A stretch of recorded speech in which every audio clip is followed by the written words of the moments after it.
what I want to do is just to go through a history, because you and I have done this together. And you've been to many of the seminars, many of the meetings that we've had. You've hosted those meetings with me.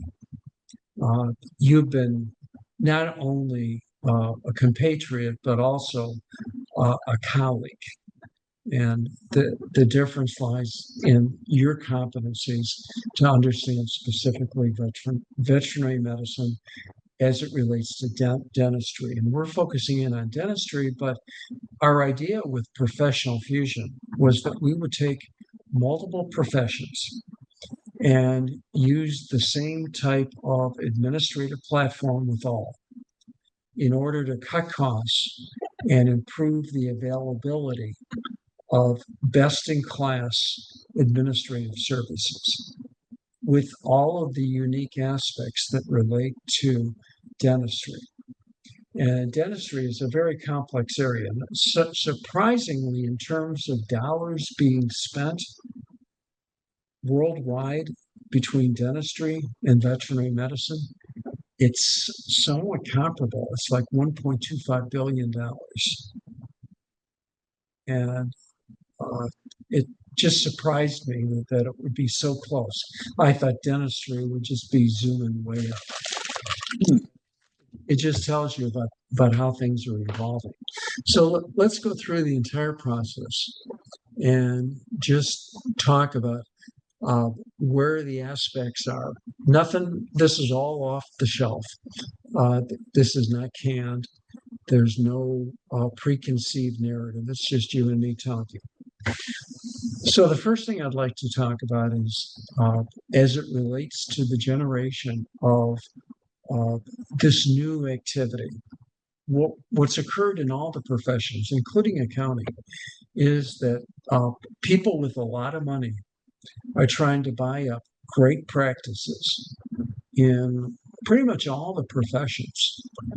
And they're paying multiples that are higher than what are intrinsic worth. Intrinsic worth, obviously, being that which would be transacted between one doctor buying another doctor's practice. But the people with money are forming separate entities, usually limited liability companies, and they're engaging a group of people. They set up an administrative layer, and they're going out and trying to buy up practices and professions. But they're not in those professions. They don't understand the intricacies of a body of knowledge and a code of ethics.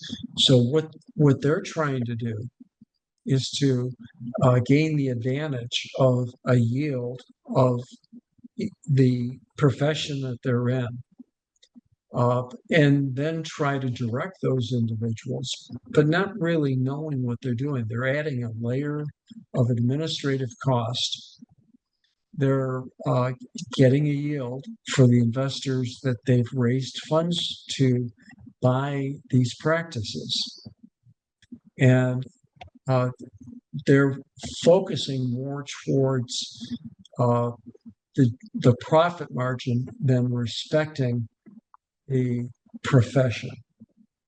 And we had talked about setting up a different type of practice opportunity where the advantages of the synergies of income, cost, and expense can be enjoyed, but without the complication of having somebody buy these practices, operate them, take the profit from them, and diminish the activities of being in the profession.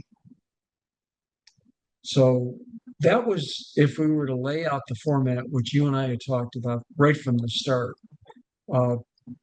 we identified three specific segments: dentistry, veterinary medicine, and human dermatology. Now, with veterinary medicine, the reason why the private equity groups are so interested is that there is no cost containment. In other words, insurance companies don't have as much of an impact in trying to tell the provider what to charge. Dentistry is somewhat similar, although there are different types of dental practices, some of which have a real dependency on insurance. Therefore, there could be some issue of cost containment. And then finally, dermatology, which has an elective segment, very similar to plastic surgery. But first question I'm going to pose to you, Mark, is the dental activities. What do you think the percentage of practices that have 25% or less of their income in being devoted to insurance-based reimbursement, third-party reimbursement? So you're asking 25% or less, I suspect. Yes. What percentage of practices? I think that would be the goal of most of the dentists out there, but the reality is I think it's much higher than that. I'm going to be honest with you. I think you're probably in the 50%. I don't know that answer as an exact answer, but I'm just certain when I talk to all my friends and whatever that and acquaintances that in the dental field, there's a big dependency on depending on the crowd you're with, but there's a big dependency on this insurance industry right now, the PPO plans. Well, tell me a preferred provider plan, which is basically a PPO plan. What kind of limitations does that put on a doctor if there's a practice? I've only had personally experience with one of the better ones, but I was grandfathered into it as I evolved through my practice and went through I think we were with him for like 35 years, but it started out to be very innocuous, where it was just a very tiny amount that was that we subtracted as management fees. Later, it became much more burdensome, and we were caught, so many times with paying a lot of fees. But you can't raise your fees. I mean, in our practice, it ended up to be 21% of my practice, just one company. And it was like a dagger hanging over our heads because raising our fees was a very difficult thing. We knew that our fee-for-service patients would be burdened with the increase in fees, but the insurance company, the PPO, did not have any pity for that at all, and there was no sympathy. And what the essence is that I finally came to the conclusion that my fee-for-service patients were paying for that fee increase. I mean, and because it never affected the PPO, these same patients wanted the same best services, the same labs, the same qualities, but it ended up that there was an unfairness going on. There was an inequity of fairness, and it just seemed that it was time to get out. And painfully so, we cut our ties and went strictly fee for service. And it's probably the best decision that ever occurred to us. It was painful for not even real painful.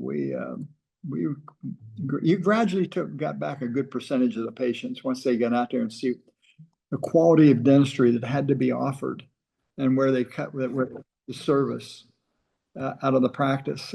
It became very aware we've got a lot of our patients back again. Again, looking back, it was probably one of the best decisions I made in my career. That was a very courageous decision when you think of it, because 21% with one company, it's almost like you became a captive for that 21%.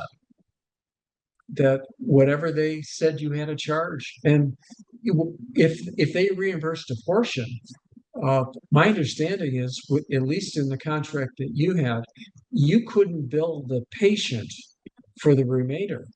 You could not. But I felt like I was the frog in the frying pan. It just happened so slowly over all those years that you didn't feel it until it became that the grease caught on fire, so to speak, and I had to jump out of it. But I will tell, and then you're dealing with the loyalty to the patients. These are patients that grew up in my practice, and they were I felt were the backbone of my practice. That they were there, and we became you become attached to them, it's difficult to let these people go, but it became just so onerous that we had to do it. Oh, absolutely. And I probably could think of it as being a lobster in a pot, Yeah. and the heat has turned up gradually. Well, the frog in the frying pan, but it's the same thing. Yes, absolutely. And and the one thing that I want to pose is a practice like yours, where you don't have the dependency. I mean, there's got to be some residual insurance with every practice, but it's de minimis. And when that occurs, your practice is more valuable than a practice with a lot of insurance because you can set a fee and pay your employees a fair and living wage, and pay your doctors a wage that's based on collections. You know, if there's an insurance relationship, the doctor who provides the professional service receives less because they're paid on a percentage of the collections, aren't they? Um, Actually, not in my practice. We use adjusted production, Owen. But our collection is so, I mean, we're, for example, this last quarter, we're at 100% of collections. Typically, we range between 98 and 104%. But I just looked this morning, it was 100%. So that's kind of a moot point for me. But we do pay on the adjusted production. When the associates charge out a fee, they're getting paid for it immediately. So Well, let's go to a practice because I need your advice and counsel. Let's go to a practice that has 50% of its income going through insurance. And let's assume that through cost containment, the insurance group, either one or two or three or four different companies, don't reimburse the full fee. So let's say the fee is at 30% less than what you would charge another patient who did not have insurance. oh, my associates worked on a percentage and they took a beating. It was for adjusted production. That adjustment was after they took their percentage at the PPO deducted from the standard fee. It was painful. It was painful. And we used that very fact to advertise for associates. They now do not have to deal with that. It's a fee for service office. And we could even have a slow time and they're still happy because they're getting paid a full fee and keeps everybody happy. The big scary part of this is when you do get out of that PPO and make that big monstrous decision that you're going to sink or swim, there's going to be some slow times. But my associates I think that they felt that it was better to be a little bit slow, to take your time and relax a little bit, even if it's just a thought process, is and get the full fee and way offset the extreme busyness that was put on us and the burden of not only the doctors, but the receptionists and assistants, everybody, all right down through the office that just became too crazy. But Mark, that's a huge advantage to be in a practice like yours, where the work that you do, you get paid. Well, you would think so, but when you're young and you have a lot of empty chair time, you would do anything to fill it, and that's how these young people sign up for it. And it's the big decision is when is the right time to get out of it. I mean, they do have a use. You hope that they're going to send friends and family, and that these friends and family will be cash paying patients, but sometimes they just send more PPO patients is the problem. But that's the advantage of professional fusion, because a partner in a partnership in one of the dental partnerships, A, B, C, D, let's say in partnership A in dental fusion, they would gain the counsel of how to diminish Absolutely. the effort. That's a huge advantage. Unbelievable. Well, there's nothing like working with people who've been through the problems that you're going through. That's for sure. And come up and came out still swimming. So, yeah, absolutely. It's just be wonderful. So let's. I found that it was very hard to find. So when you asked me what percentage, it was hard for me to find people that I knew that had done what we had done. And that is just dropping cold turkey. And even though it was 21%, but there's so many practices that are much more heavily invested in these companies. Well, let's work through some of the numbers. Let's say I've got a $2 million dental practice. And a $2 million dental practice probably has 3, maybe 4 doctors, maybe 3 doctors. Maybe 2 doctors. Yeah, maybe 2. Well, maybe 1. It just depends on exactly what's right. going on. 1.5 to 2. You're right. One guy working an extra half time, and then he goes to the 2 guys. But yes, $2 million practice. And I was saying 2, maybe 3, because doctors don't work the way they used to. Well, I guess that's a different story, but yes. See, and it's in all the professions. It's not just in dentistry. It's in veterinary medicine. It's in accounting. It's in all of the professions, really. People don't work the hours they used to work, so you might need more of them. But that's a separate video that we'll have to have discussions on. For sure. But just looking at this, and I'm trying to set up the conceit that when a young doctor is looking at accepting a job offer from one practice versus another, they can't look at what that minimum fee is, because the minimum fee is for a mediocre professional. If you want a practice of excellence in dentistry, of course, and I am a great doctor, let's say, I want to be in a great practice, so there's a match of my skill set to the patient base and my capacity to receive pay for services. So I think, at least for someone who might be hearing this video, especially younger doctors, when they're looking at accepting their position, they got to look at the quality of the income stream and the percentage relationship of what's collected vis-a-vis what's generated. And I don't see that as a point being offered on a lot of the videos that I'm looking at in dentistry. It's like it's the undiscovered country that's a really well-kept secret. Am I wrong on that? Oh, and you're hitting home here. We've just recently acquired a new doctor right out of school. She's been wonderful to us for the last couple months, 3 months. But the dilemma was, for 2 years, we were looking to find the right doctor. And I've been to the universities, and what you find is you're competing against people who everybody's saying they've got the greatest practice in the whole world. But when you get right down to it, you're dealing with the really big cut in your fees that you have to take when you deal with PPO. But to convey that to these young people, it's beyond their understanding. And so when you have this advantage of being able to do what you want to do in your profession, it's a wonderful feeling of freedom, to be honest with you. What I like about it especially is I just can't imagine being in a slow practice and I'm taking a big cut in my fees along with it. Does that compromise your ethics or morals? And you'd have to think, where does paying your bills come into this compromise, and loosening up your diagnosis is where you're sitting there thinking, oh, did I do the right thing today? I don't ever want to be in that position.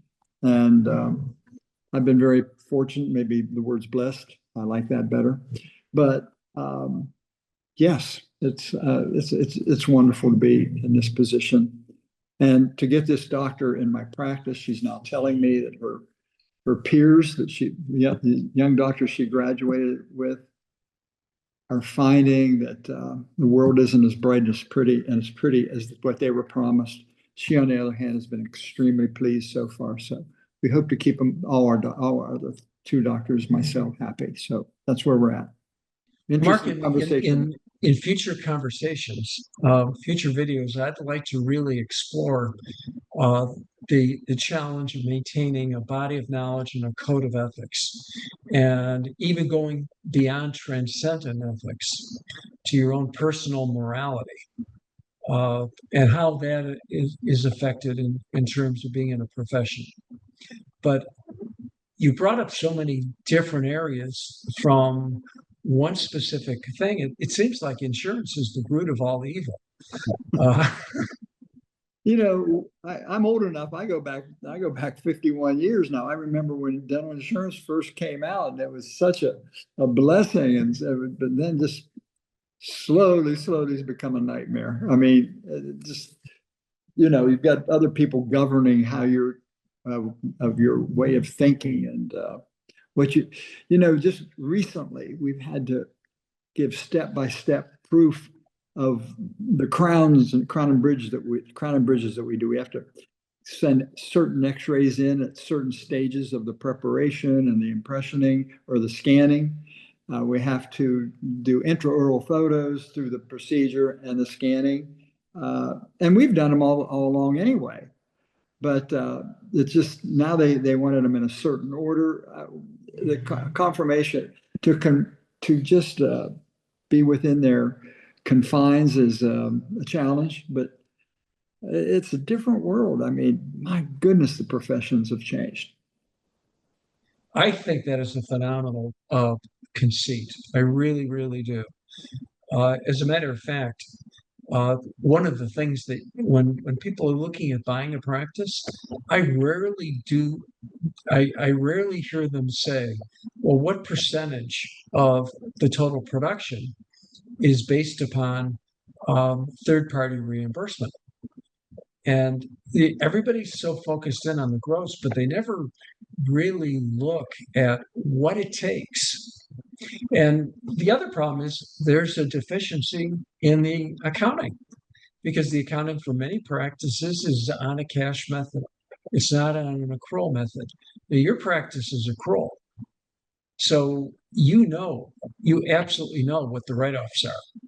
And they face you every year when you look at your financial, every quarter, every 6 months, whenever you And I saw the write-offs every day. I was tuned into my numbers, and I would be sick every day of how much. I mean, we were writing $3,000 to $6,000 off a day. That just made me ill.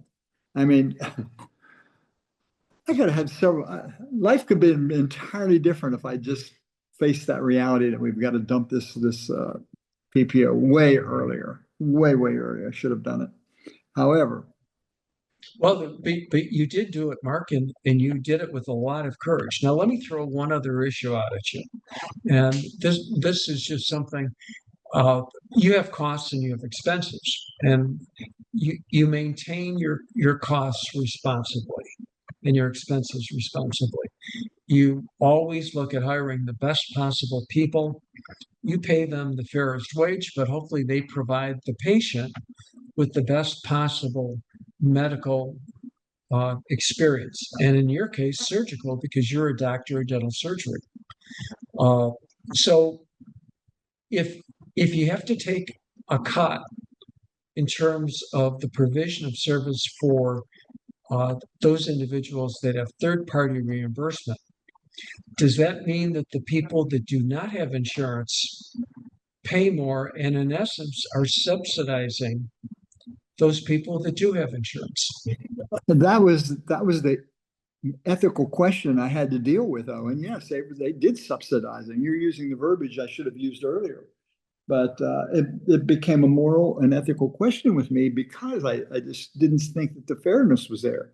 Again, the people who evolved into this PPO were friends. They were like family to me. I grew up with these people. They've been with me for 38 years of the 51 years, and they're friends and family. I mean, it's just, how do you dismiss them, or say, hey, I can't give you these big breaks any longer? I mean, it's just a very bad issue. And then, of course, they always want same time slots that the other people are going to pay. They're going to want the same quality that we're using for our materials, for our crowns, our anesthesia, and all right down the line for everything that we use and do in the practice. The fairness was not there. That's all there was to it. And I just got to the point where, hey, we have to do something, and we just have to. It'll be just sink or swim, and that's how we did it. So. Well, this is a major epiphany. In fact, your practice from a financial standpoint is worth a heck of a lot more than a practice that has not gone through this cathartic, I think, revelation of what it really means to being fair to patients. Oh, I hope so. I hope I can look back and say, "Hey, I did the right thing someday." You know, that's when I have to make that judgment call. So. Well, I'll tell you for sure, it always is. And you, just as an introduction, your practice is called Excellence in Dentistry. It's a standard, though, and let me just tell you that. It makes you always ask yourself. Well, and unlike me, when someone looks at you, Mark, they don't really understand how long you've been practicing, because your face does not disclose your wisdom. Can you tell for everybody who's watching how long you've been practicing? I'm starting my 52nd year, so yeah. 52nd year. So yes. You must have obviously attended dental school at age 7. Yeah, for sure. For sure. And where did you graduate from dental school? I got my bachelor's degree at Ohio State in biology, and then I went to West Virginia. I lived between the two universities, so I went to West Virginia University Dental School, and I actually had a great education there. I'm very pleased. So, and I know you believe in continuing education. It's been a huge part of my life, Owen. Just for a minute, we will have a separate video for it, but just for a minute, because we're talking about insurance and excellence in dentistry. If you're committed to continuing it, as I am too, the quality of the knowledge and the competency that you have cannot be compared to a person who just takes the bare minimum so they can maintain a license in the state or commonwealth or province for our folks up in Canada that they're dealing. So can you talk to me a little bit about how continuing education has affected your quality and competency as a doctor? Oh, and when I first got out of school, I was not very humble. I thought I was really hot stuff being a dentist. I thought, man, I've got some great hand skills. I know what my product is. I know what service means, having been a slave in a meat market for my whole young years. But I got out with a big head, but you start feeling a little bit inadequate when you saw better work coming in your practice in my very young years into the practice. Became very insecure, and just started attending weekend seminars wherever I could find a good one that I could get to, and still feeling, my goodness, there's so much to learn in dentistry. It's just unbelievable. So I took as many clinical courses as I could. Then I started following some mentors around the country, and I hooked up with some great consultants, you being my first one. And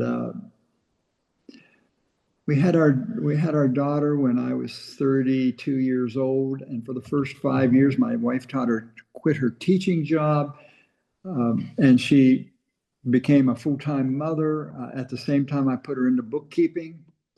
And when our daughter went back to her first year of school, we decided to bring Linda, my wife, into taking management courses with me. So I guess I then found a real serious mentor, John Coyce, in Seattle. I think I started with him in either between 91 and 93. I've been with him every year since then, and grown old with him, that's for sure. But he changed my clinical my clinical universe upside down. But as my daughter went to school, we put a new building up, and my wife said, "We're not going to go into this building with a chaos that you have worked with your staff forever. And for every clinical course, you have to equalize it with a management course." So then we got into the management seminars as well. And we just went through this education, having these two pillars of education in my life. And oh my gosh, I've met so many great teachers. It's been unbelievable. But the excitement of coming back after learning 3 or 4 day weekend, you have to travel to do it.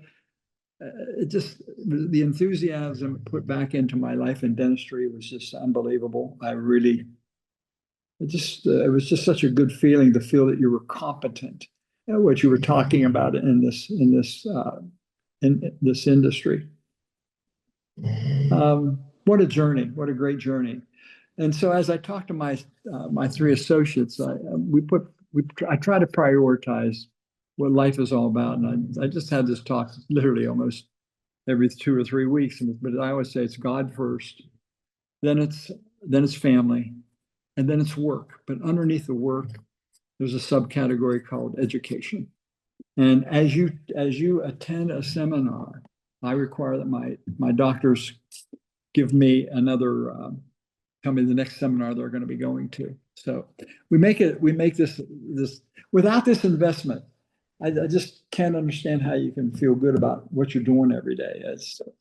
That's where I'm at, Owen. A very short, wordy explanation of what my life is all about, I guess. Well, and my point is that you really can't compare practices, because we just discovered 2 major issues. A practice that is committed towards continuing education, well above and beyond anything that is required by statute to retain a license, and a practice that's qualified. It's a generation of income on what the doctor does, as opposed to just taking a haircut, if you want to call it that, by receiving compensation on an amount that's less. And I guess the third thing that we've discovered from our discussion today is a practice that doesn't have as high of a focus on the third-party reimbursement issue and is not subject to a cost containment factor, knows that it can provide a higher level of competency for the benefit of the patient. And sadly, the patients don't know these things. They can't distinguish one practice from another. When they make that decision, they don't know how much continuing education you take. They don't know that you're not subsidizing other patients on their backs. All they know is that they trust you as a doctor. And not all doctors are alike. Mark, you've brought so many different aspects home. We have to continue this discussion, but I've imposed on you enough. I just want to say thank you very much. I really do appreciate the time. And I appreciate talking to you, and the service you have provided me for the last, oh, goodness gracious, probably 49 of those 52 years. My goodness gracious. I appreciate you so much. So, Two-way street, Mark. Two-way street. Okay. And we'll talk again. And so I'd like to say this is Owen McCafferty and Dr. Mark T. Bentley having a discussion, being brought to you through the kindness and the generosity of Professional Fusion in the dental aspects of considerations that may not necessarily be brought to the surface, but are very important not only for those individuals that own dental practices, but equally to the dental hygienists and the doctors of dental surgery that are being employed on an associate level. So we'll be talking about a lot of other things. I just wanted to say thank you very much for listening, And we will be back with another narrative in the future. So just want to say take care. Okay, thank you.